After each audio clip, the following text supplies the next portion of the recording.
그러니까 올해 하반기에 보였던 장이 기본 그대로 갈 거고 네. 마지막으로 다크호스가 뭐 삼성전자나 반도체 이런 쪽들이 소사이클에서 반등이 나와주면서 좀 도움이 돼주면 좀 다른 게임으로 갈 수 있다.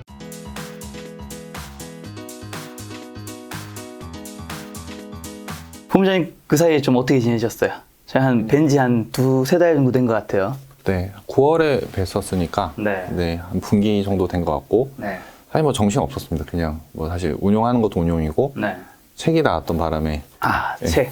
얼떨결에 좀 불렸는요. 그전 책 단독 저서도 있었고 네. 이번에 또 새 책. 네. 이 책은 네. 작년에 나온 거 아니었나요? 그러니까 이거는 2021년도 있었고 네. 지금 2022년도 나왔고요. 이게 그쵸. 약간 시리즈처럼 이렇게 된 거고. 그렇죠. 예, 개인적으로는 개인책 나오고 얼마 있다 또 나와서 네. 이게 좀 공저였지만 사실 좀 요거 때문에 시간이 좀 뺏겼죠. 네. 벌써 작년에 2021 미스터 마켓 책이 첫 책이었죠. 네. 벌써 맞습니다. 책 3권. 네, 이제는 아닌 것 같습니다.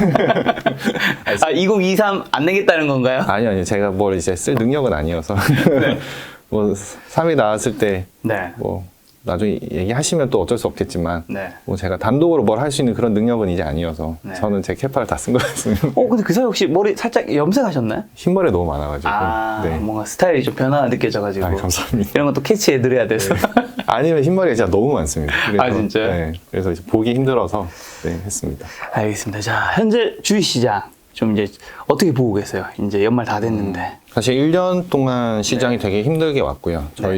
저도 뭐 사실 운용하는 입장이고, 저희 고객도 많이 만나는 상황인데, 사실 올해는 이래저래 되게 힘들었고, 힘든 속에서도 이제 극한으로 수익이 좋았던 쪽이 있고, 네. 또 안 좋았던 쪽이 있어서, 올해는 뭐 이 시장에 대해서 재미를 보신 분들과 못 보신 분들이 좀 많이 갈리는 상황이고, 네. 그리고 너무 정신없이 움직였어요, 시장 자체가. 그러다 보니까 그냥 힘들다, 피곤하다, 이런 뭐 약간 피로도가 좀 많이 누적된 그런 형태로 좀 마무리되는데, 또 요 며칠 보면 또 그렇다고 또 3,000을 또 저희가 깨지는 않잖아요, 또. 코스피는 3,000, 코스피는 1,000. 그러니까 밑은 또 되게 견고하게 움직여줘요. 물론 이제 중간중간 2,900, 2,800까지도 한번 터치하고 온 거지만, 네. 그럼에도 또 회복력은 되게 강하게 보였던 장이거든요. 네. 그러다 보니까 좋게 해석할 수도 있고, 나쁘게 해석할 수도 있고, 네. 소위 말하는 희망을 가질 수도 있고 못 가질 수도 있는 약간 희망 고문적인 그런 느낌이 좀 많이 줬던 시장인데, 확실하게 작년 대비 올해는 레벨이 좀 높아진 시장이다. 예, 그래서 그것들이 잘 대응한 쪽에서는 좋은 성과를 내줬지만, 네. 그게 아닌 일반적으로 이런 시장을 처음 경험해 보신 분들 쪽에는 너무 힘들게 해서 시장에 대해서 한번 새롭게 생각해 보게 하는 그런 장이었다라고 이제 표현을 하고 싶습니다. 네. 근데 지난번에 나오셔서 제가 아마 여쭤봤던 것 같아요. 네네. 올해 연말은 좀 어떨 것 같냐고. 네. 근데 그때 본부장님이 네. 연말엔 좀 좋을 것 같다라고 네, 네. 하셨던 것 네, 같아요. 네, 맞습니다. 근데 네. 지금 그거랑 그 전망치랑 좀 달라지긴 한 거죠. 근데 이게 구조가 바뀌었다기보다는 네. 뭐 사실 올해 저도 괜찮은 지수대를 전망했던 사람이고 뭐 시장이 괜찮다. 근데 계속 제가 저거였죠. 연말에 지금 질문하셨던 게 그 내용이죠. 제가 아무리 못해도 지수가 박스권에 갇히더라도 되는 산업은 계속 될 거라서 종목장은 된다. 네. 근데 여기에 더해서 연말에 삼성전자나 이런 것들이 한번 기대할 수 있기 때문에 연말장까지 있을 것 같다였는데, 사실 지나고 나서 보면 이런 요인들이 지수가 무너지는 걸 계속 막아내는 역할만 했지, 이게 한 번에 쏠려서 지수를 띄워버리는 역할은 사실 못했고, 네. 사실 오늘 저희가 28일 날 지금 이렇게 배당락은 내리고 배당 기산일이죠, 오늘. 네. 오늘 배당 기산일이고 양도세의 수량이 결정되는 오늘 보면 또 종목들은 또 언제 그랬냐도 다 급반등을 해버리는, 분위기 갑자기 확 바꿔버리면서 끝나는데, 이런 것들이 좀 엇박자가 계속 이래저래 났었고, 그 다음에 악재도 계속 뭐 오미크론이든지 아니면 저기 연준에서 테이퍼링 속도를 좀 빨리 해서 금리 인상까지 가는 액션이라든지 이런 것들이 중간중간 이제 악재도 툭툭툭툭 튀어나왔고, 호재들은 그냥 뭐 특별히 되는 산업에서는 모멘텀 계속 작용을 해줬는데, 힘이 쏠려서 이걸 다 떠받치고 극복해버리는 이슈는 아니었던 게, 연말에 지수 측면에서 보면 계속 3천만 확인해 가는 과정이었던 것 같고, 지금 시점에서는 그래도 지수는 그게 안 됐지만 그래도 올해 장, 그 다음에 내년 장을 볼 때 우리가 시장에 대해서 판단하는 여러 가지 근거들이 있잖아요. 뭐 이런 요인들, 저런 요인들.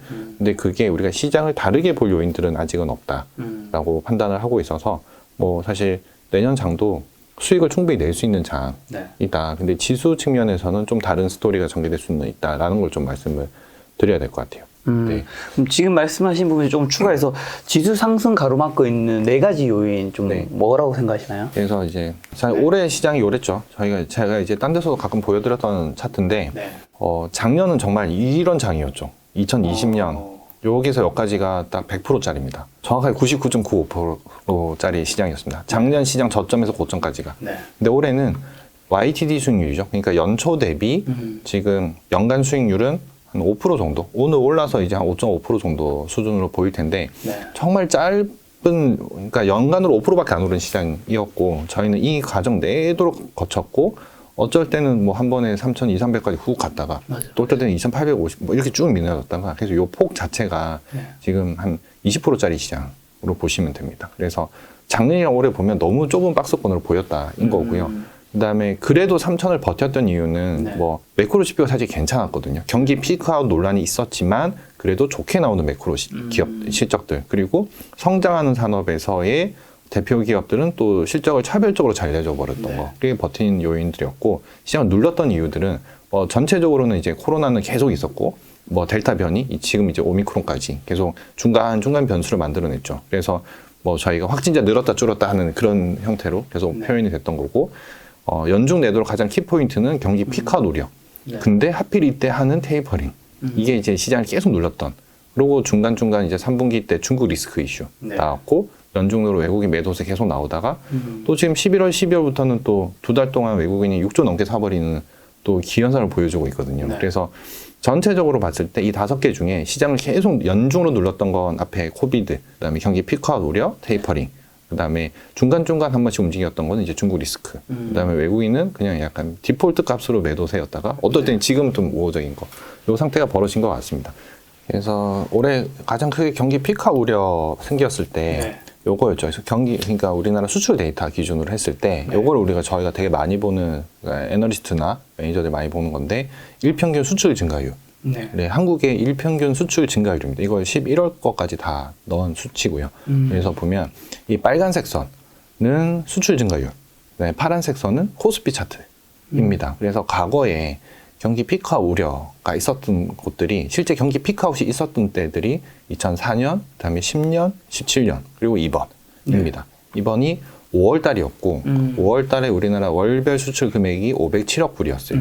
그리고 이 월별 증감률이 45%였어요. 그래서 이 45% 이상이 못 나오니까 증감률은 고점을 통과했다.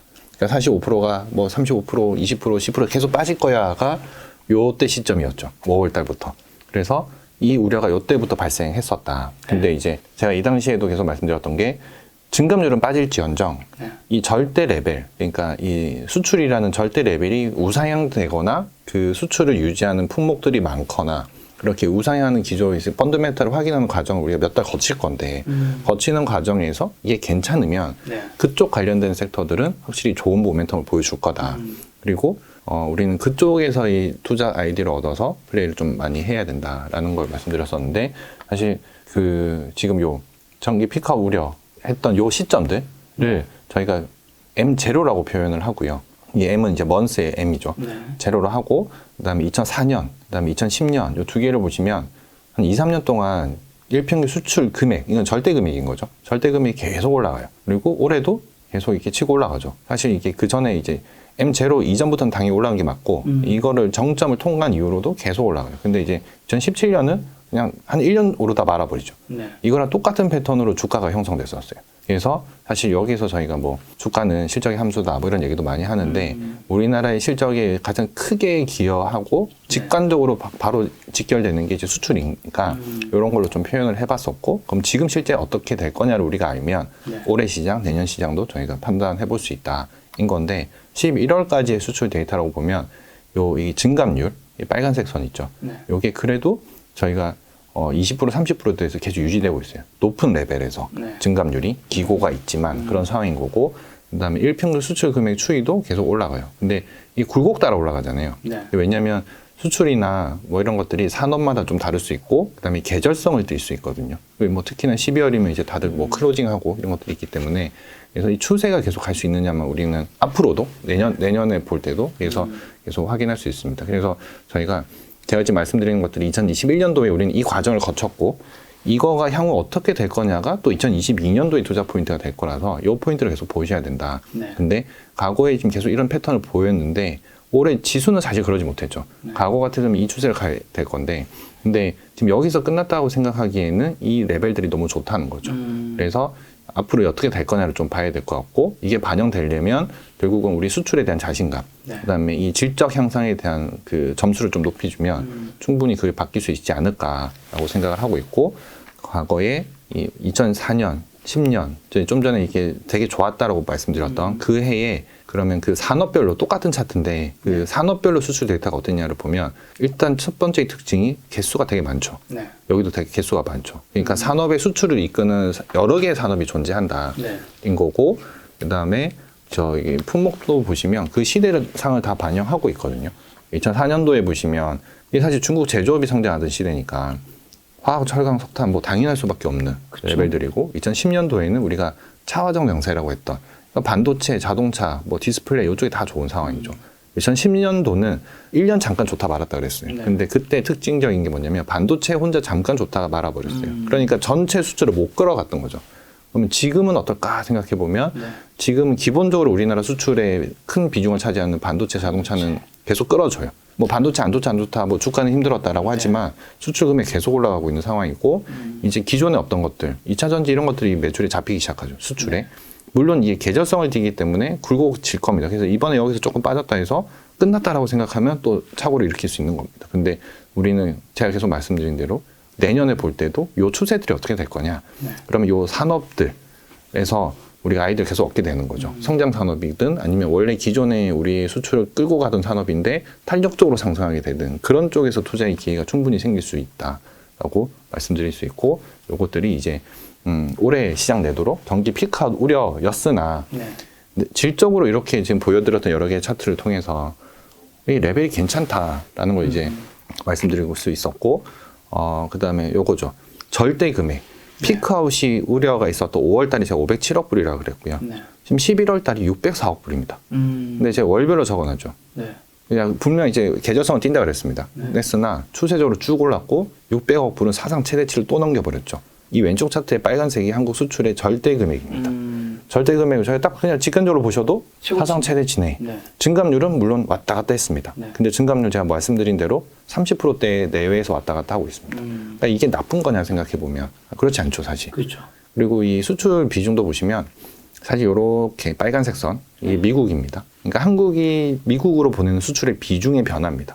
2000년 이후로 22년 정도 된 수치죠, 이렇게 되면. 네. 근데 사실 직관적으로 중국이 이렇게 커졌을 때가 2000년 초반, 그리고 중국 2010년 중반까지 계속 한국에서의 수출 비중은 1등이었죠. 네. 우리가 여기에 붙어서 성장했던 거고, 근데 2010년 후반 때부터 보면 조금 바뀌죠. 이것이 결국은 산업의 변화를 표현하고 있다인 거고, 우리나라의 수출 비중이 미국 향이 계속 는다는 건 늘어나고 있다. 미국 쪽의 공급 책망이 좋은 산업의 비중이 우리도 수혜를 받고 있다라고 확인할 수 있는 거고, 그러다 보니 아까 좀 전에 보여드렸던 네. 그런 각 산업별로의 수출 데이터를 우리가 내년에도 계속 확인해야 되는 과정을 거치면 이게 질적으로 좋다는 걸 계속 증명해 볼 수 있는, 그래서 기존에 그냥 우리 GDP 구조를 가지고 우리가 한국이 그냥 중간재 수출을 한다, 그래서 그냥 오로지 우리는 제조업이다라고 했던 마인드에서 떠나서 그러면 오로지 그냥 중국만 봐야 되거든요. 근데 중국 비중이 빠지고 미국은 올라오고 있다.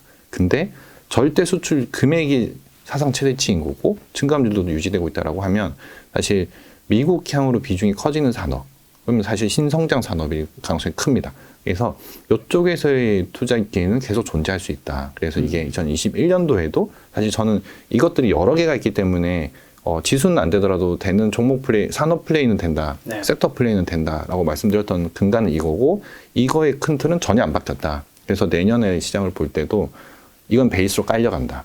그래서 올해 하반기 입장에 극명하게 보였던 시장이 올해 9월, 10월, 11월 요때죠. 네. 지수 계속 안 좋았는데 뭐 2차전지, 미디어, 엔터, 게임주 다 신고가 돼버렸습니다.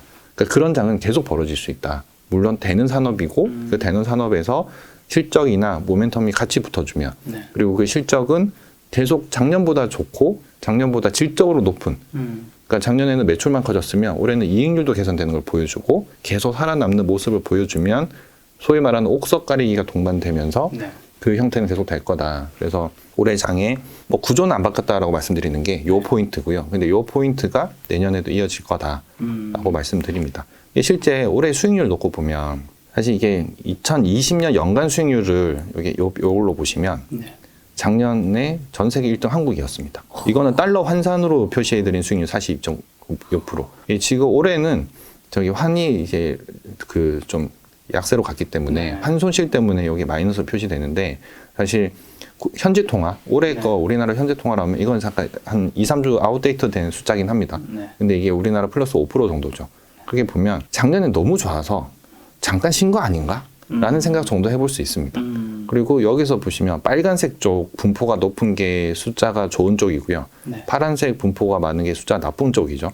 근데 미국 애들 쪽 좋은데요. 좋죠. 미국, 대만. 다 이 대만도 사실 또 IT고 다 미국 붙어 있는 거거든요. 그러니까 소위 말하는 공급 체인망이 미국 쪽의 산업 비중으로 높은 쪽은 괜찮았다. 그리고 중국 쪽으로 좀 높은 쪽들은 좀 별로였다. 사실 뭐 중국이 올해 모멘텀을 제공한 건 없죠. 뭐 산업 규제도 했고, 네. 그다음에 경제 성장률이 딴 데보다 상대적으로 낮았고, 그러니까 모멘텀을 제가 못했었기 때문에 이런 효과가 났었는데, 그래서 2년치 수익률을 놓고 보면 사실 한국이 상위권에 유지하는 건 맞거든요. 네. 그러니까 긴 그림에서 보면 외국인 입장에선 그냥 이격 조정 정도 한 거 아닌가. 그냥 너무 많이 먹었고 조금 쉬어가자. 근데 또 올해 내년을 대비해서 지금 11월부터는 또 외국인도 한국 또 계속 사오죠, 지금. 또 이례적으로 또 사고 있습니다. 그래서 이런 패턴들이 지금 우리 수출 비중에서도 제가 말씀드렸고, 그다음에 내년에 볼 때도 이런 수급들이 바뀌고 있는 조짐이 좀 보인다는 건 결국은 그 2020년에도 그랬고, 올해도 그랬고, 주도주가 뭐예요? 성장주가 뭐예요? 라고 하면 다 똑같은 얘기했어요. 그 산업이 다 똑같았죠. 그리고, BBIG. 예, 저도 분명히 저번에 뭐 다른 데서도 항상 그냥 주도주가 안 바뀔 거다. 그 종목이 그 종목일 거고 그게 계속 갈 거다라고 했던 패턴은 요런 구조에서는 내년에도 동일하게 적용될 거다라고 볼 수 있는 것 같습니다. 그래서 그 올해 시장이 네. 뭐 사실 지수 측면에서는 그냥 좀 여러 면에서 힘들었으나 네. 이 요인들이 여러 가지 악재와 여러 가지 호재가 이게 동시다발적으로 계속 이러다 보니까 그냥 서로 균형 싸움만 했을 뿐 합쳐져서 팍 이렇게 발산됐던 거는 작년이 너무 세게 발산돼 버렸고 이제 올해는 조금 약했다라고 말씀드릴 수 있고요. 지수가 좀 힘들었던 거는 사실 저희가 지수 추정을 할 때 그 올해 EPS 그러니까 우리가 주가라는 건 EPS랑 멀티플의 함수죠. 네. 근데 저희가 12months 포워드를 쓰죠. 그러니까 지금 기준에서 12개월 뒤. 그래서 저희가 연초에도 그랬고 저도 뭐 하반기 정도 심지어 3분기 정도까지도 올해 이익 성장률이 이렇게 세니까 네. 그러니까 2020년에 코스피의 영업이익 추정치가 뭐 113조 정도 근데 올해는 186조 정도 이게 엄청 레벨업이 돼버리죠. 사실 180조의 영업이익 보이는 건 사상 처음이거든요. 그래서 이거에 대한 점수를 줄 거고 그다음에 올해 상반기만 해도 이 실적을 반밖에 반영 안 한 거니까 네. 연말까지도 이 실적이 반영되면 충분히 지수의 산수적으로 계산하는 지수는 레벨업 한번 해줄 수 있을 거다라고 했는데 이게 시간이 지나면 지날수록 이제 올해 거는 다 소진돼 버리고 내년 걸 땡겨와야 되는 과정을 거치는데 내년이 이제 지금 추정치로는 요즘에는 좀 200조도 넘어가긴 하는데 190조 중반 정도로 지금 노멀하게 제가 보고 있습니다. 그러면 이 이익 증가율 측면에서 훅 떨어지죠. 네. 파란색 선이. 증가율이 60% 중업 안에 있다가 한 자릿수로 떨어져요. 그러면 사실 모멘텀이 뚝 떨어지는 상황이거든요.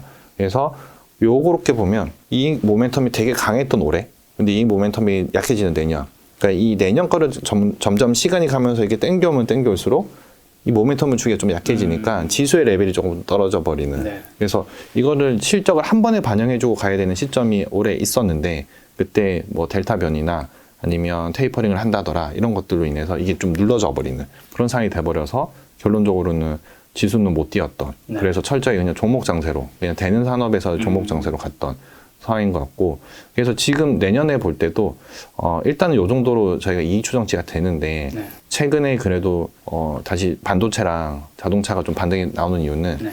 최근에 예상외로 최근 일주일치지만 저희가 퀀트 자료 이렇게 보면 반도체 이익 증가율이 잠깐 반등이 나오기 시작해요 이제는 눌러지다가 좀 반등 나오는 구조 그다음에 자동차도 보면 이익의 레벨은 계속 높은데 주가의 레벨은 낮아 있는 거에 대한 괴리의 축소 이런 것들이 좀 발생하고 있어서 좀 큰 쪽 섹터에서 이런 거에 대한 좀 괴리의 축소거나 아니면 실제 반등이 나와서 자신감이 좀 생기면 지수에 대한 도움은 이쪽에서 좀 받을 수 있을 것 같다라고 보시면 될 것 같고, 지수가 안 되더라도 여기 보시면 이게 이제 미의 요거는 올해 영업이익 증가율, 이건 내년의 증가율입니다. 그래서 코스피 확실히 떨어져 보이죠. 네. 근데 코스닥은 계속 유지됩니다. 높은 레벨에서.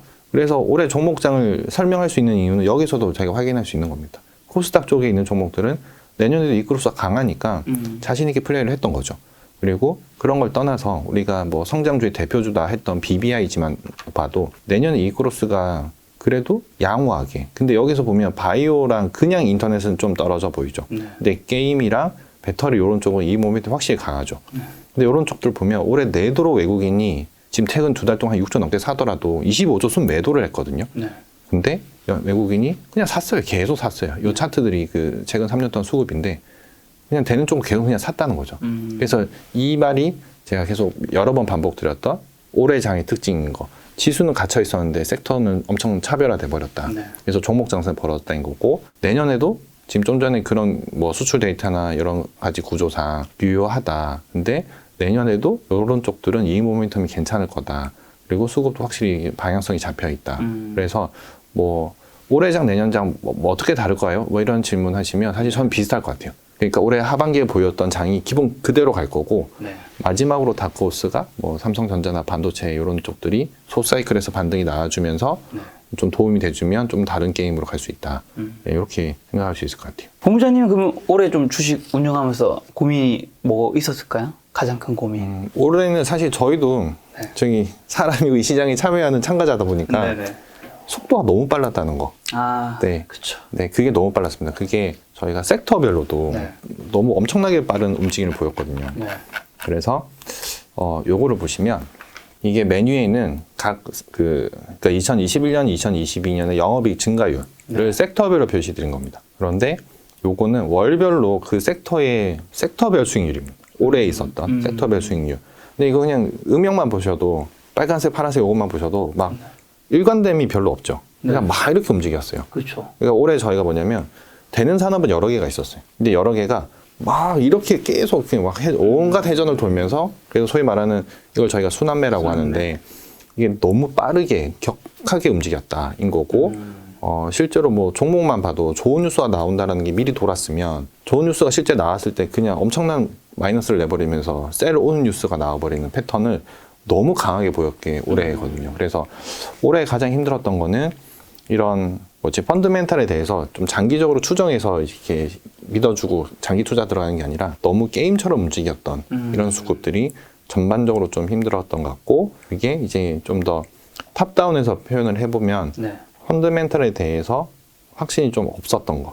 네, 이게 이제 시장 전체적으로, 그러니까 뭐 이 시장을 참여하는 모든 사람들이 봤을 네. 때 우리 시장이 이제 올해가 안 되면 내년에 너무 자신 없는 거 아닌가? 뭐 경기 피크아웃인데 테이퍼링도 한다 그러지, 미국이 금리 인상도 한다 그러지, 그럼 우리나라가 진짜 경쟁력이 있나? 뭐 이런 여러 가지에 대한 좀 의구심 이런 것들이 좀 많이 표현이 되면서 이 장이 게임스럽게 움직였던 게 좀 힘들었던 요인인 것 같습니다. 이런 장은 개인 투자자는 당연히 하기 힘든 장인 거겠죠? 사실 힘들죠. 왜냐하면 저 섹터를 다 쫓을 수도 없고, 그렇죠. 그리고 올해 아마 개인분들께서 제일 많이 경험하셨던 게 왜 내가 팔면 오르지 막 이런 거. 그런 패턴이 나올 수밖에 없는 구조예요. 왜냐하면 내가 좋아서 네. 들고 있는데 정말 꿈쩍도 안 해요.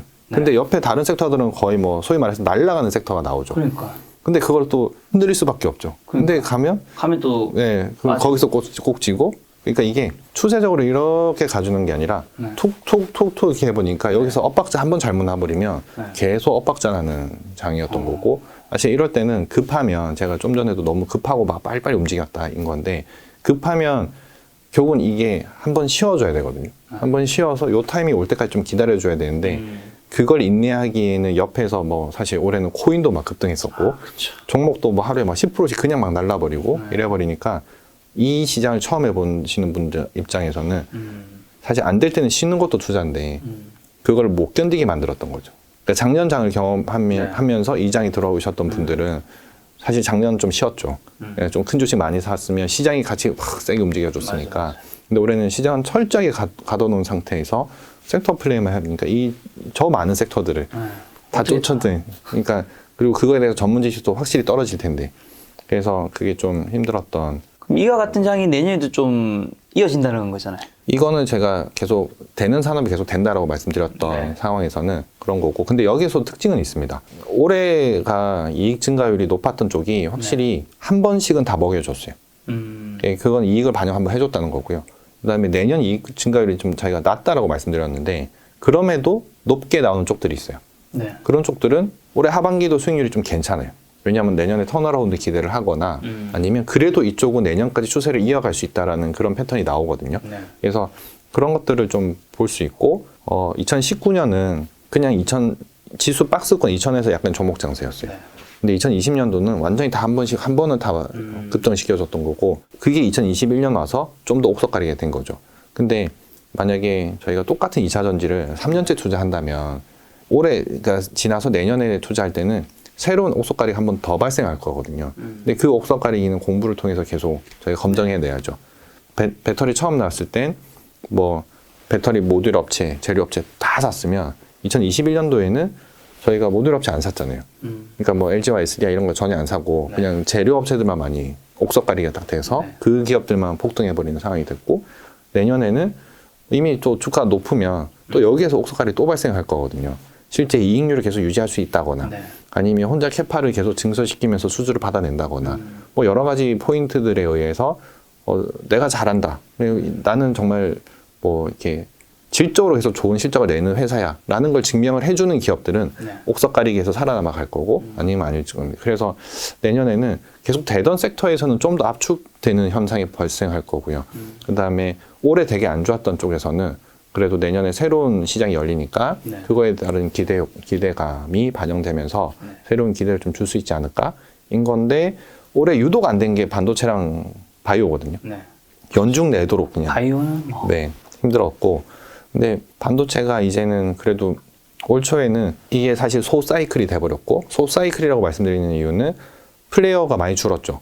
예전에는 뭐 10개의 반도체 기업이 있었으면 이제는 3개밖에 없고 그래서 얘네들이 B2B의 산업이 돼버렸고 이 B는 사실 뭐 전자 닉스 이런 쪽이고 네. 또 나머지 반대편 B는 고객사인데 그냥 클라우드를 많이 하는 그런 뭐 서버 업체들 이런 중심으로 많이 돼 있죠. 근데 올해 연초에는 이쪽이 코로나니까 뭐 물류 차질도 하니까 재고를 많이 쌓아놨던 거죠. 네. 그것들이 많이 소진되면서 이제는 또 약간의 좀 바닥 형성, 내년의 개선에 대한 기대감 그리고 반도체들도 밸류에이션적으로는 바닥까지 한번 왔다가 네. 그러니까 사이클이기 때문에 밸류에이션 바닥콜 한번 나오고 스팟 가격 반등 나오니까 주가가 뭐 삼성전자 같은 경우는 8만전자 무너졌다가 지금 다시 8만전자 회복한 거고 하이닉스도 뭐 9만 원까지 갔다가 뭐 12만원까지 회복한 거고 이런 패턴을 지금 사이클을 보이면서 내년에 대한 기대감을 조금 보여주고 있는 와중에 뭐 고객사 재고 빠지고 있다 스팟 가격 반등 나오기 시작한다 뭐 이렇게 되면 또 다른 얘기가 될 수 있거든요. 그래서 요런 쪽 올해 전혀 안 움직였던 쪽 뭐 건강관리 같은 경우는 바이오 쪽들은 원래 하던 연구 개발은 계속 잘 하고 있었어요. 근데 1년만 시간이 지난 거죠. 그러면 또 새로운 기회가 또 생길 수 있는 거죠. 왜냐하면 뭐 실패한 게 없기 때문에 시간이 지났다는 걸 그동안 연구를 또 했다는 거니까 사실 1년만 지났다 정도? 그러면 또 기회는 생길 수 있을 것 같고 최근에도 보면 간헐적으로 개별 기업의 뉴스에는 반응을 하기 시작하거든요. 그래서 내년에 보실 때는 이렇게 되는 산업들은 뭐 계속 옥석 가리기 하는 과정을 거치셔야 되고 올해 유독 안 됐는데 그럼에도 내년에 뭐 소사이클이 도래한다거나 네. 아니면 정말 시간이 지남으로 인해서 이벤트가 발생할 시기가 도래했다거나 그런 것들 쪽에서 좀 기회를 잡으시면 네. 뭐 새로운 투자 기회를 좀 만들 수 있다 이렇게 생각되죠. 다음 질문을 하기 전에 정말 쓰잘데기 없는 질문인데 저는 개인적 호기심이라서 네네. 여기 색깔이 있잖아요. 네. 이거 음영은 수작업이에요? 아니요. 아니 그거 아니에요. 수작 아니고 그냥 그 컨트롤로. 그렇죠. 그거 있는 거죠. 혹시나 밑에 또 직원분께서 이걸 하나하나 아니. 제 취향도 아니고요. 그냥 네네. 자동으로 나오는 겁니다. 이렇게 정교하게 저희가 음영을 못 칠하죠. 그렇죠. 네네. 지금 요즘 어떤 세상인데 제가 너무 이런 세상을 무시하는 발언을 질문 드린 것 같네요. 네네.